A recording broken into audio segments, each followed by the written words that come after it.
Hoy nos sumamos a las corrientes de conocimiento de Mario Tascón, socio director de Prodigioso Volcán. En esta primera parte de la entrevista vamos a hablar precisamente del informe, el estudio que ha presentado Prodigioso Volcán con CEIM, en el que analiza la voz y el audio en España.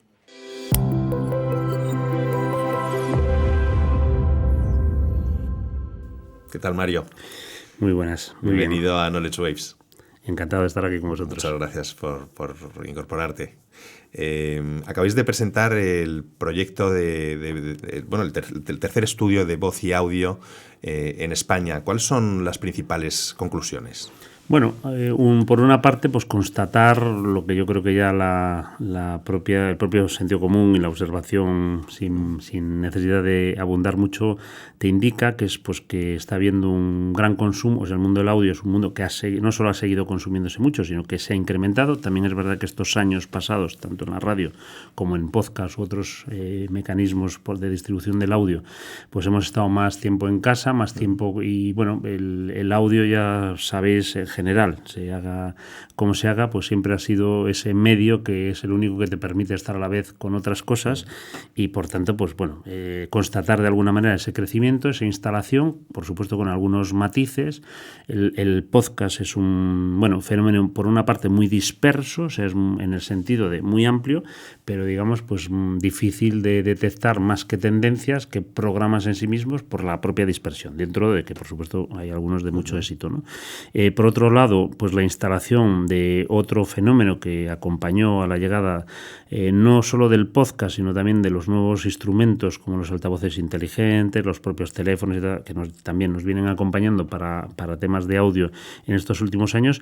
Bueno, la constatación de que el audiolibro va instalándose, pero también, como mucha gente auguraba hace tiempo, en España ya en anteriores formatos el audiolibro no había sido precisamente, no había tenido un gran éxito. Bueno, va creciendo, evidentemente ahora es más fácil, hay más producción, que también es una cosa, mucha producción en castellano, afortunadamente. Y con también, muy buenos narradores. Con muy buenos narradores, y bueno, está, digamos, tomando su espacio, pero todavía lejos de las cifras que, por ejemplo, dan los podcasts o dan otros formatos que quizá también, porque no dejan de ser más nativos de alguna manera. O sea, yo creo que también, esto ha pasado en otros medios. Quizá ¿no? Por el timing también, ¿no? Por el tiempo, los tiempos También, sí. Muchos podcasts están ajustados a un viaje en metro. A un viaje en metro, sí. O incluso ahora en el confinamiento, pues al rato en el que haces ejercicio y escuchas un podcast, esa media hora o incluso esos 15 minutos. Entonces, yo creo que efectivamente el tiempo, el audiolibro en general, pues bueno, salvo que sea una obra muy corta, es la narración, ¿no? De una novela, son algunas horas, algunas veces. 10 y 30, no son, claro. Muchas veces. Entonces, no es lo mismo y sí, efectivamente yo creo que eso también influye, ¿no? Dentro de que, por supuesto, pues también, evidentemente, la cantidad de ellos que hay ahora, la disponibilidad, pues hombre, algo ha ayudado a un mercado que antes también tenía ese problema. O sea, antes es que tampoco había mucho que escuchar, ¿no? Y ahora eso existe. Pero vamos, eso, por ejemplo, así como grandes hitos, ¿no? También, la parte de los dispositivos, ¿no? La parte de los dispositivos y del conocimiento, ¿no? Tanto en los formatos como en los dispositivos se ve que en España están, pues los conoce la gente, sabe que existen altavoces inteligentes, puede que no los utilicen tanto, pero conocen de su existencia, saben para qué les pueden servir, para qué les pueden valer. Porque es un mundo también pues emergente, ¿no? O sea, estamos todavía, y además también como todos los temas tecnológicos va un poquito por oleadas, la gente también no es tan aspiracional todavía como puede ser un teléfono móvil, pero sí que la gente también en este sentido, pues las inversiones que puede hacer en altavoces inteligentes y demás, pues las va haciendo de otra forma, ¿no? Espera que el siguiente a lo mejor esté más completo, tenga más cosas. El propio desarrollo también que se ve, ¿no? El propio desarrollo de las conversaciones, por decir ahora, pues claro, también está muy ligado a la mejora de los sistemas de inteligencia artificial que los propios altavoces utilizan. También se confirma que la gente es suficientemente consciente como para detectar un cierto peligro, sobre todo que se ve muy claro en el estudio con los temas de la intimidad. La escucha, que claramente yo creo que posiblemente sea superior a la realidad, ¿no? De lo que sospechamos, pero sí que está clarísimamente, es uno de el tema de la privacidad, Cosa que, por otro lado, creo que es una buena noticia, ¿no? O sea, que las personas seamos conscientes de que aquí, como en otras cosas digitales, hay una dificultad con el tema de la privacidad. Pues bueno, no está mal, independientemente de que posiblemente sea más algo exagerado.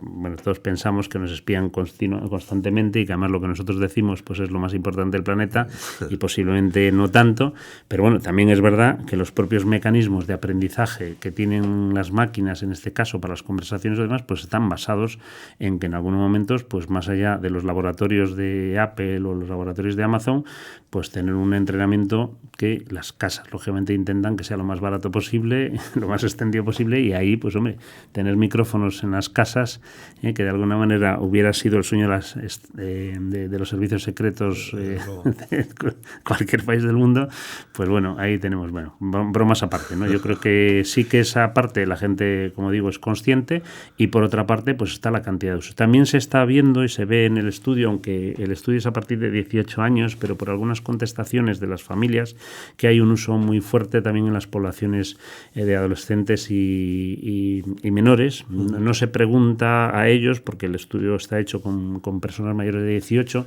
pero sí se vislumbra en algunas contestaciones del uso familiar y demás, que ahí hay una bolsa bastante potente de uso, no solamente de la parte de escucha de música, por ejemplo, o de o podcast o radio, sino también de la propia conversación. Que eso yo creo que es un tema que quizá a lo mejor para el año que viene nos podríamos meter un poco más, o bueno, seguro que hay estudios que están haciendo conversaciones a través de audio, sí.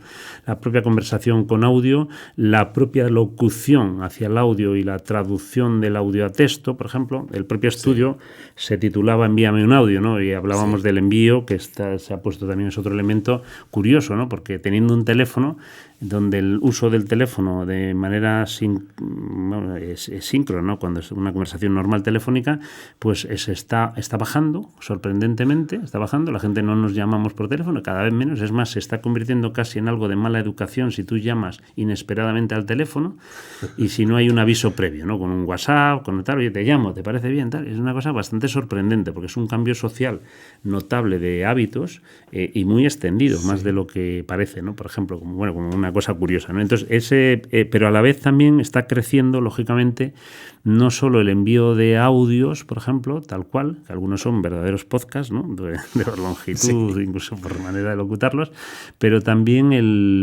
lógicamente está creciendo la locución que la máquina luego traduce a texto.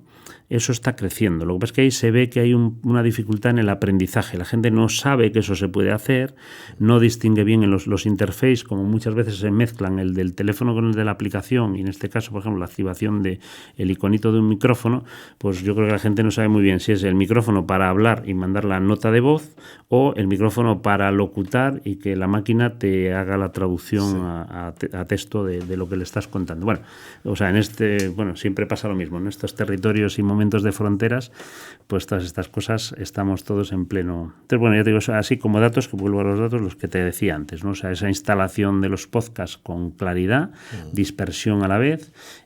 Sí se ve también que hay un canal o una marca ganadora de momento que es Spotify en España también, y con un porcentaje Spotify alto. Y Audible también. Sí, y Audible crece. Audible crece mucho. Con relación al estudio, el estudio ya el año pasado Spotify salía, Audible ha crecido, es la que más ha crecido. Sí, supongo que también es que ha llegado porque es la que ha llegado. O sea, claro. Pero vamos, se ve que sí, que ahí hay una extensión, y estas dos pues son las predominantes de las marcas que distribuyen audio en formatos digitales ahora mismo, ¿no? Y también del consumo. Hay una bajada, por ejemplo, también curiosa, a pesar de que han salido en los últimos tiempos algunos podcasts, pero, por ejemplo, no recuerdo ahora el dato exacto, pero, por ejemplo, el consumo de noticias en podcast del año pasado ha bajado. Además, no era un porcentaje menor. O sea, bueno, tampoco era gigantesco, pero era un porcentaje, de memoria lo digo, y que me disculpen los oyentes, pero entre un 5 y un 10%, que es un porcentaje. Y eso, por un lado, por ejemplo, a mí me llamó la atención, porque ha habido éxitos recientes de programas de noticias en podcast. El caso de The Daily por ejemplo, el de New York Times. El de New York Times es un caso. Aquí en España, por ejemplo, la introducción el de AM en Spotify, que es el de Charo Marcos, que hace Close Letter, el de Ángel, Ángel también, o sea, hay 2 o 3 que, bueno, que son noticias, que tienen éxito clarísimamente, pero esa categoría se ve que ha bajado, no sé por qué, pero ha bajado un poquito. Quizá también porque hayan crecido otras y a lo mejor en esa distribución del tiempo de escucha, pues el audio más relacionado con el entretenimiento ha crecido y el específico posible. Esto ya es un poquito de lucubración mía. Pero yo estoy de acuerdo contigo en que probablemente la gente esté un poco cansada de las malas noticias que vimos últimamente y que acuda al ocio. Es posible, ¿no? Pero tienes mucha razón. Que posiblemente esa sea una explicación, desde luego, de una parte de esa bajada, ¿no? O sea, ya noticias ya las tenemos por todos los lados. Las noticias, lamentablemente, en estos 2 años, al final han sido tremendamente repetitivas porque todo el espacio de las noticias, la jerarquía noticiosa la ha comido, como por otro lado es lógico, todo aquello que tenía que ver con la pandemia, con el coronavirus, con las vacunas. Vamos, ha tenido que haber casi medio una guerra en Rusia para que el telediario desplazara a segunda noticia y que estemos ya... Pero, o sea, eso es posiblemente tenga también con él. Porque te digo, sí que es verdad que han aparecido programas más allá del éxito que tradicionalmente digo, como citabas, el del New York Times, que ha cumplido ahora además su aniversario.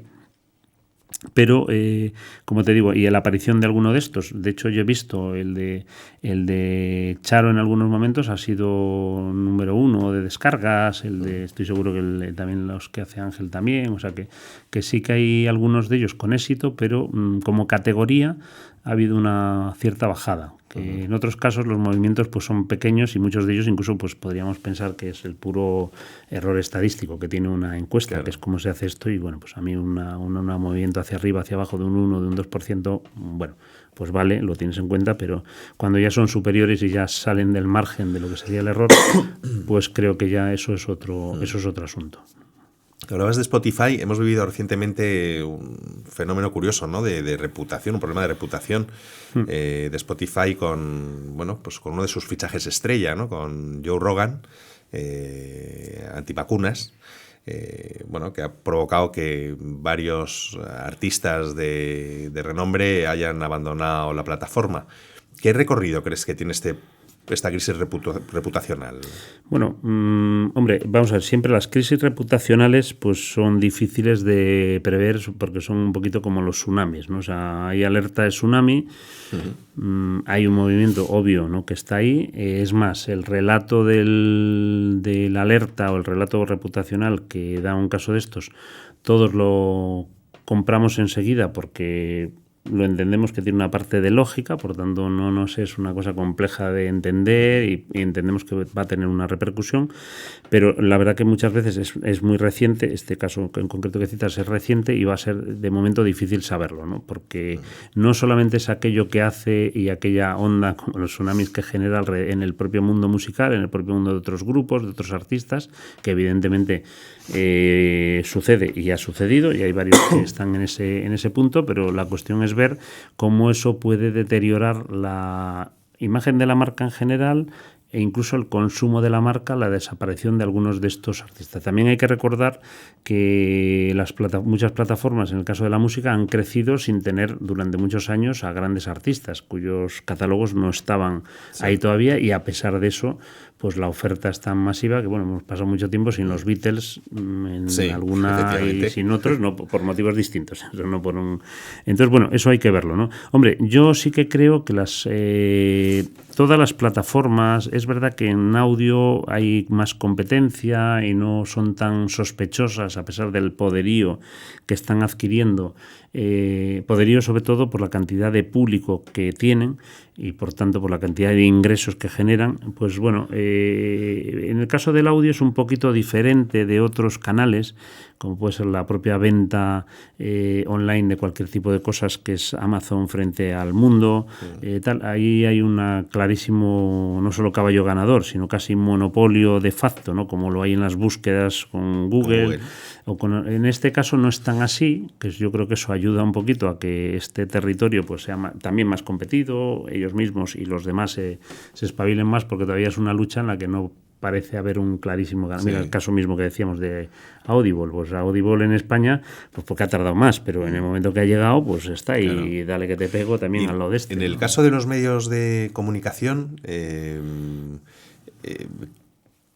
¿crees que la estrategia que están llevando a cabo de distribución bueno, esto ya es correcta o vivirán el problema que tuvieron también con las grandes plataformas. Sí, esto yo creo que van a vivir, están viviendo, no es que lo vayan a vivir, están viviendo ya el mismo problema que vivieron en el audio, que ya vivió en su momento la prensa y que está también empezando a vivir la televisión, por decirlo así, o sea, por los formatos. O sea, si vamos a una división tradicional de los formatos y con sus equivalentes aquí, pues efectivamente están. ¿Por qué? Pues por posiblemente los mismos problemas. A su propio legacy, que dicen los norteamericanos, ¿no? La herencia, ¿no? El propio sistema les lleva a unos modelos de producción en los que, bueno, para empezar, tienen enfrente a gente que no tiene nada que perder.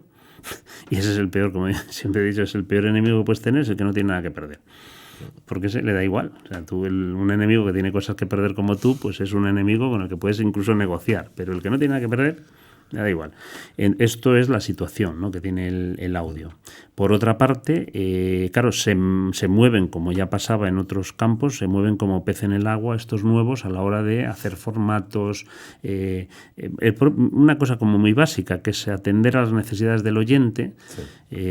Bueno, ya sé que te lo dirá cualquier radio, te dirá, nosotros lo hacemos, y mira, ya, pero no lo estáis haciendo de la misma manera que lo hace el nativo digital, que esto ya no solo lo hace, lo mide, sabe dónde lo mide en el momento, lo mide en el día, en el día y en el segundo, sabe moverse en estos campos, ¿no? Entonces, bueno, eso se está notando, se ha notado mucho en el tema de la escucha.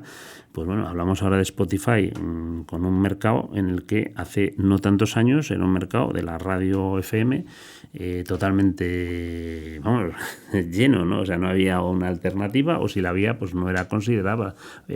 Hoy día, hombre, en el campo de la música, especialmente, y luego en el campo de esa otra parte que tiene el audio de entretenimiento, pues es verdad que también las facilidades de lo digital frente a la escucha de una oferta que, por amplia que sea, está más cerrada a determinados canales, pues parece que están, como ya pasó. O sea, esto sí que se puede parecer a otro, bueno, al mundo de la prensa, al mundo de los periódicos digitales, pues ahí parece que están. A la vez, pues bueno, es verdad que también el fenómeno, la monetización, que dirían también otros de estos campos, incluyendo el propio podcast, pues no está siendo sencilla. Hay una oferta muy grande, muy amplia, hay muchos jugadores, bueno, distintas maneras de monetizar estas operaciones o de no monetizar, y bueno, alcanzable por cualquiera. Son patrocinios, publicidad, sí, o pago. Sí, porque están siendo pues los clásicos. Al final tampoco ha habido ahí un invento, o sea, un poquito, si quieres, como en la prensa, como en la televisión, el brand content, o sea, la empresa que, bueno, de alguna manera sponsoriza esto, que no es que sea tampoco un elemento nuevo, pero sí que es verdad que las empresas en los últimos años se han asociado más al contenido, ayudando a fabricarlo, a diferencia del publireportaje convencional. Claro, porque las marcas ¿cómo están? No, las marcas, el podcast, digamos, el audio está en general muy valorado por las marcas. Las marcas sí que es primero porque es un formato que, a diferencia de otros, tiene un alcance íntimo del oyente, de la persona que está ahí. Entonces, eso lo tienen muy pocos. O sea, el esfuerzo lector es un esfuerzo notable, y el esfuerzo de visualización en el sentido del del vídeo es no tanto un esfuerzo, ahí sería como el audio, incluso de cómodo, pero sí que es muchísimo más caro la producción. El audio ahí está en ese territorio en el que el esfuerzo lector es cero, o sea, es una cosa que incluso si quieres te acompaña, te mece, o le puedes poner atención, o sea, tú eliges el nivel de atención y de conciencia que tomas con él, pero es relativamente más barato de producir que el vídeo, por ponerme en el otro modelo. Entonces yo creo que esto le está ayudando a esa difusión, y luego también la cantidad de podcast que hay está ayudando a de alguna manera indirecta, a una personalización. O sea, que de lo que tú, si te gusta la historia, bueno, es que tienes muchos donde puedes oír y puedes estar todo el día escuchando historia. Si te gusta, no sé, las entrevistas, si te gustan las biografías, aprender inglés, no sé, cualquiera de los tradicionales, pues los tienes a disposición. Entonces yo creo que en ese sentido, frente a las radios, con las radios, yo creo que las radios que me preguntabas, la radio convencional, los medios convencionales, Por un lado, los que hacían ya audio están teniendo dificultades en la... Hombre, yo creo que hay un caso notable para bien, desde luego en una parte, que es el de la parte de Podium de Cadena SER. Yo creo que ese es admirable, sí que ahí supieron, porque lo han intentado además hacerlo de manera específica, aunque ellos tienen, por supuesto, sus podcasts de toda la radio, digamos, el de la radio, ¿no? Pero en eso, pues, bueno, ese trabajo es distinto que el que hace Podium, ¿no? Que ya sí que se preocupa de un desarrollo sonoro distinto, y ahí yo creo que es un buen ejemplo. El resto de radios en España, creo que salvo cosas muy puntuales y algunos programas que en sí son más las versiones cortadas y enlatadas de un programa que ya se está emitiendo, pues hay menos ejemplos creo yo, de cosas que por lo menos llamen la atención. Dicho esto, a lo mejor en la explotación publicitaria tradicional, pues les está ayudando el que en un programa no lo escuchen solo los 100.000 oyentes que oían ahora, sino ahora ya 116.000, porque hay 16.000 más del podcast. Eso ya no lo conozco en detalle, ¿no? Pero sí que parece. Y luego también está la competencia de quienes no son del campo, ¿no? Que eso es una cosa que siempre pasaba. O sea, los medios de papel, una de las cosas que más les llamaba la atención es la competencia de cualquiera, ¿no? Decía, pero vamos a ver, si yo era el que era el periodista de papel y tal, y de repente pues cualquiera podía publicar para empezar, pero incluso luego había determinadas operaciones medianamente ya un poco más armadas que de repente entraban en el mercado. En un mercado que, igual que el de la radio, ha sido un mercado, el mercado de la radio es un mercado muy regulado. Yo no puedo emitir radio de cualquier manera, bueno, sí, pirata, ¿no? Pero no puedo emitir radio de cualquier manera sin una licencia. Pero ahora sí. O sea, ahora esto ya funciona de otra manera.